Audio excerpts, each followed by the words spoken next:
जिला बरेली के आंवला तहसील में समाजवादी पार्टी के राष्ट्रीय अध्यक्ष और पूर्व मुख्यमंत्री अखिलेश यादव जी के निर्देश पर बेरोजगारी, भ्रष्टाचार, बेहाल किसान, महंगी शिक्षा, निजीकरण, बढ़ती महंगाई, स्वास्थ्य सेवाओं में अनियमितता, ध्वस्त कानून व्यवस्था, महिलाओं पर हो रहे अत्याचार और सरकारी उत्पीड़न के खिलाफ विरोध प्रदर्शन हुआ। इस दौरान प्रशासन के माध्यम से महामहिम राज्यपाल महोदय को संबोधित ज्ञापन एसडीएम आंवला कमलेश कुमार सिंह को सौंपा गया। और कार्यकर्ताओं ने माननीय अखिलेश यादव जी के नेतृत्व में उनके निर्देश पर पूरे उत्तर प्रदेश की हर तहसील मुख्यालय पर सरकार जो उत्तर प्रदेश और केंद्र में चल रही है उसकी गलत नीतियों के खिलाफ महामहिम राज्यपाल महोदय को ज्ञापन देने का काम किया है। उस ज्ञापन में हम लोगों ने मांग की है कि ये जो सरकार किसानों के विरोध में, छात्रों के विरोध में, नौजवानों के विरोध में, गरीबों के विरोध में, अल्पसंख्यकों के विरोध में जो जन विरोधी काम कर रही है उस सरकार को तत्काल बर्खास्त किया जाना चाहिए और जनता को जो सुविधाएं हैं महामहिम राज्यपाल महोदय ज्यादा से ज्यादा सुविधाएं जनता के लिए उपलब्ध कराने का काम करें। यह कारण रहा कि समाजवादी के लोग ज्ञापन देने के लिए निकले, लेकिन पुलिस खुद आ गई यहाँ पर ज्ञापन लेने। देखिए, हम लोगों का ये कार्यक्रम था कि तहसील मुख्यालय पे इकट्ठा होकर हम लोग एसडीएम महोदय के कार्यालय पे जाकर ज्ञापन देंगे, मगर एसडीएम साहब समाजवादी पार्टी की ताकत को देखते हुए स्वयं चल के आए और उन्होंने आकर जहां हमारा कार्यक्रम था वहीं पर आकर ज्ञापन को ग्रहण किया।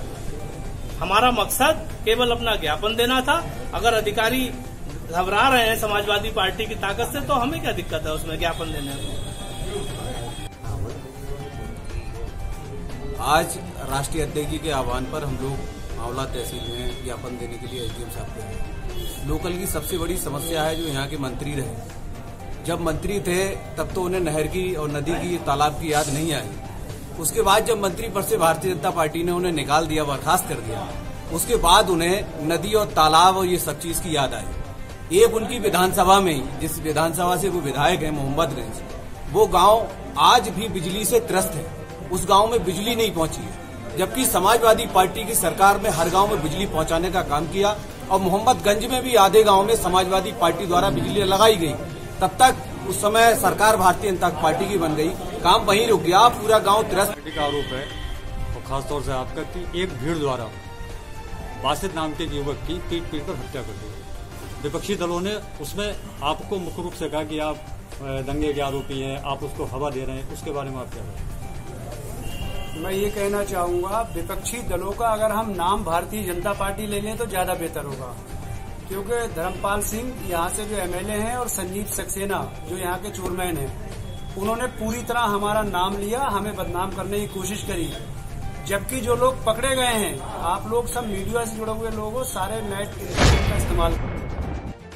जनपद सुल्तानपुर में समाजवादी पार्टी के राष्ट्रीय अध्यक्ष अखिलेश यादव जी के निर्देशानुसार विधानसभा सुल्तानपुर में पूर्व विधायक अनूप सांडा जी के नेतृत्व में विभिन्न समस्याओं को लेकर उप जिलाधिकारी सुल्तानपुर को ज्ञापन सौंपा गया। धरना प्रदर्शन में शामिल हुए पार्टी के समस्त नेताओं और कार्यकर्ता। रीता यादव द्वारा सौंपे गए इस ज्ञापन में मांग की गई है कि नहरपुर से सोनावा तक बुरी क्षतिग्रस्त राष्ट्रीय राजमार्ग का सुधारीकरण जल्द से जल्द किया जाए। सड़क किनारे कोई भी नाला या नाली न होने के कारण सड़क पर जल भराव हो जाता है। इस राष्ट्रीय राजमार्ग पर बड़ी संख्या में यातायात का आवागमन होता है, लेकिन राजमार्ग पर हुए बड़े बड़े गड्ढों और जल भराव के कारण राहगीरों को कड़ी मशक्कत का सामना करना पड़ता है। मेरी मांग है सरकार से कि सड़क को जल्द से जल्द इसकी मरम्मत कराया जाए, और यही नहीं, यहाँ इतनी सरकार कानून व्यवस्था इतनी ध्वस्त हो गई है कि कोई भी अपराध प्रतिदिन बढ़ता जा रहा है। लूट, बलात्कार, हत्या आदि मामले सभी बढ़ते जा रहे हैं। मैं इस कोरोना महामारी में किसान, गरीब, मजदूर इतने परेशान है, सरकार ने उनके लिए कोई व्यवस्था नहीं की।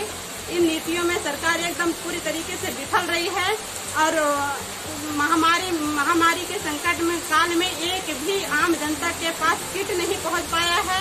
मैं मांग करती हूं सरकार से इस घोटाले पर भी ध्यान दिया जाए, और मैं यहाँ वीडियो के माध्यम से इस सिलसिले में मैं ज्ञापन देने आई हूँ सीएम साहब को कि एक हफ्ते में सड़क निर्माण कार्य को मरम्मत कराया जाए, नहीं तो हम लोग अनशन पर बैठेंगे। आपका शुभ नाम बताएं। मेरा नाम रीता यादव, सपा नेत्री रीता यादव, मैं जिला उपाध्यक्ष। सपा विधायक हाजी तस्लीम अहमद ने अपने कैंप कार्यालय में कार्यकर्ताओं के साथ मिलकर एसडीएम नजीबाबाद और सीओ नजीबाबाद को एक ज्ञापन सौंपा। इस मौके पर सपा विधायक हाजी तस्लीम अहमद ने संबोधित करते हुए कहा कि प्रदेश में इन दिनों अराजकता की स्थिति है। कोरोना संक्रमण लगातार बढ़ता जा रहा है। सरकार किसानों को उनका हक देने में पूरी तरह नाकाम रही है। प्रदेश का नौजवान बेरोजगारी झेल रहा है। प्रदेश में विकास पूरी तरह से ठप पड़ा हुआ है। विधायक जी, आज नजीबाबाद के अंदर धरना प्रदर्शन था, आपने ज्ञापन भी दिया है, किस लिए आपने ज्ञापन दिया? माननीय राष्ट्रीय अध्यक्ष अखिलेश यादव जी के आह्वान पर आज पूरे प्रदेश में किसान विरोधी, जन विरोधी, नौजवान विरोधी, दलित विरोधी, मुस्लिम विरोधी सरकार के विरोध में अपनी बात को कि हम जनता के लिए उनकी लड़ाई लड़ रहे हैं सड़कों पर, उनकी आवाज़ जन जन तक पहुँचाने के लिए राष्ट्रीय अध्यक्ष जी के आह्वान पर आज पूरे प्रदेश में एक ज्ञापन देने का प्रोग्राम आह्वान था।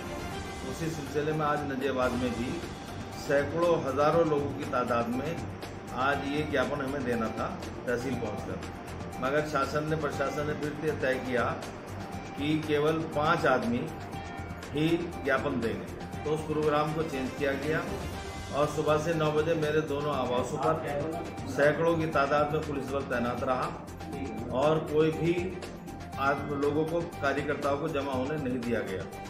तो फिर 5 लोगों ने 5, 7, 8 लोग हो गए थे। सीओ नजीबाबाद, एसडीएम नजीबाबाद मेरे आवास पर पालमल कॉलोनी पर आए। बिजनौर प्रदेश में बीजेपी की सरकार में हो रहे भ्रष्टाचार को लेकर जब समाजवादी पार्टी के कार्यकर्ता सड़क पर उतरे तो पुलिस द्वारा इन सपाइयों को हिरासत में ले लिया गया। नूरपुर विधानसभा से सपा के विधायक नईम उल हसन और सपा के जिलाध्यक्ष राशिद हुसैन को पुलिस ने प्रदर्शन के दौरान हिरासत में ले लिया, जबकि कई समाजवादी कार्यकर्ताओं को उनके घर पर ही पुलिस द्वारा नजरबंद कर दिया गया। समाजवादी पार्टी के कार्यकर्ता राष्ट्रीय अध्यक्ष अखिलेश यादव के आह्वान पर जनपद की सभी तहसीलों पर समाजवादी नेताओं और कार्यकर्ताओं द्वारा बेरोजगारी, भ्रष्टाचार और अन्य कई मुद्दों को लेकर प्रदर्शन किया जाना था। आज उत्तर प्रदेश के अंदर जो भारतीय जनता पार्टी की सरकार चल रही है, जिसने लोकतंत्र नाम की चीज को खत्म कर दिया, जिसने किसानों के ऊपर हमला किया, नौजवानों के ऊपर हमला किया, व्यापारियों के ऊपर हमला किया, और आज अगर आवाज उठाई जाती है किसानों की, नौजवानों की, तो उसको पुलिस को आगे करके मुकदमे लगा करके समाजवादियों के ऊपर जेलों में ठूसने का काम इस भारतीय जनता पार्टी की सरकार करती है। इसीलिए आज हम लोग तहसील पर हमारा प्रदर्शन था, लेकिन आपके सामने हम लोग जब निकले तो हमें रोक लिया गया। और कुछ बिजनौर में दिन दहाड़े युवक की पड़ोसी ने हत्या कर दी। लोहे की कील मारकर हत्या को अंजाम दिया। गुस्साए मृतक परिजनों ने सड़क पर जाम लगाया। पुलिस ने शव को पोस्टमार्टम के लिए भेज दिया है। पुलिस आरोपी की तलाश में जुटी हुई है। थाना कोतवाली शहर बिजनौर के गंज का ये पूरा मामला है।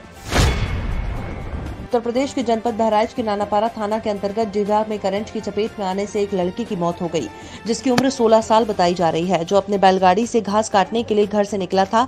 तभी रास्ते पर ही 11,000 की लाइन अचानक गिरने से युवक की तुरंत मौत हो गई।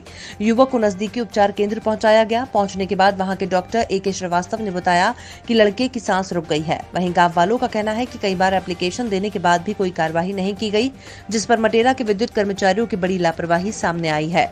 लड़के की मौत से घर वालों में मातम पसरा हुआ है। ग्राम प्रधान, ग्राम पंचायत अधिकारी की मिलीभगत से स्वच्छ मिशन की खुलेआम ठगियां उड़ाई जा रही हैं। मामला उत्तर प्रदेश के जनपद बहराइच के विकासखंड चतुरा के अंतर्गत ग्राम सभा सोहरवा का है, जहां रोड पर जलभराव से ग्रामीणों को आना जाना दुश्वार हो गया है। ग्राम प्रधान के विरुद्ध ग्रामीण आवाज उठाने पर ग्रामीणों को फर्जी मुकदमे में फंसाने और 112 नंबर पर पुलिस को बुलवाकर धमकी देता है। ग्राम प्रधान ने ग्रामीणों को जमकर गाली गलौज की और ग्राम प्रधान ने गाली देते हुए ये कहा कि मेरे बाप का नहीं है, सड़क में क्यों बनवाए नाली न होने से रोड सरोवर में तब्दील है। वहीं प्रधान भी सरोवर में गिर पड़े तो कैमरे में कैद हो गए, फिर भी ग्राम प्रधान वहां नाली नहीं बनवाता। आए दिन घटना होती रहती है। आखिर इनका जिम्मेदार कौन है?